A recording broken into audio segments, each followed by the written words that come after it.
My husband has been very cagey with the packagers coming to our house, going as far as to make his dad pick them up, and I'm excited that he finally took on the challenge of beating me at Christmas shopping.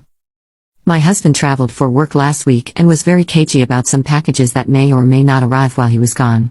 He went so far to have my dad on standby to come pick it up off our doorstep before I would see it. He's been back home for 3 days and has given me strict instructions not to go into his office.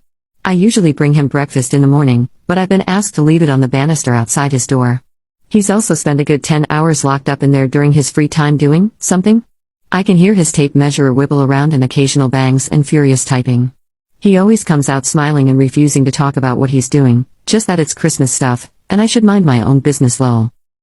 I'll admit, I did a great job with his birthday present a few months ago.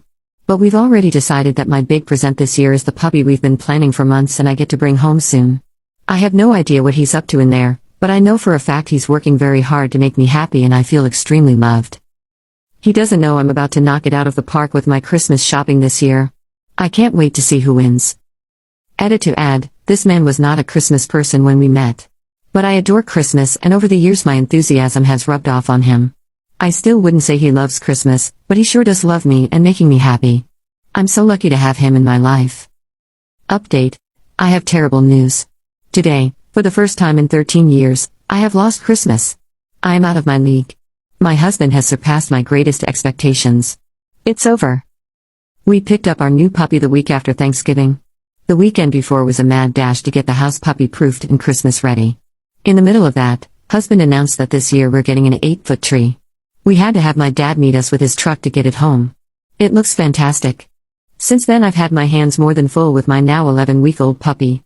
She's a jerk and I love her so much. But between the constant potty trips, forced naps, and feedings, presents kept showing up under the tree. In a fancy wrapping paper. Wrapped in hand-tied ribbons. Fixed in place by an honest-to-God wax seal. Piles of them. He just said I've had a hard year, and I deserve a nice Christmas. I have had a hard year, through no fault of his. Just one of those things. I haven't complained, he just knew. Anyway, long story short, he got me a gaming PC. I game in bed due to some health issues that make sitting at a desk very painful. This is fine for laptop gaming, but you're somewhat limited with that medium for the newest and greatest tech. So he engineered a custom monitor stand that attaches to the wall out of the way but can swing out on an arm right in front of me while I'm sitting in bed. He built the model in CAD, which he had to teach himself to use. He bought all the individual components for the custom mount, which he wrapped individually as well as all the hardware for my PC. We're going to build and mount everything together this week. Apparently he's been planning this for months and saving for it for even longer. He put so much time and thought into this, right down to the presentation Christmas morning. I had always written off getting a nice PC build because it's not practical to use in bed, but he wasn't satisfied with that for me. Now I have possibly the nicest gaming PC money can buy, and definitely the most thoughtful husband love can earn. I think he's more excited than I am. He loved the gifts I got for him, but we both know he won this year. He's gracious enough not to rub it in my face, possibly because he's too excited to tell me about how nice my new processor is. I don't know how either of us will top this next year, but I guess I'd better start scheming now.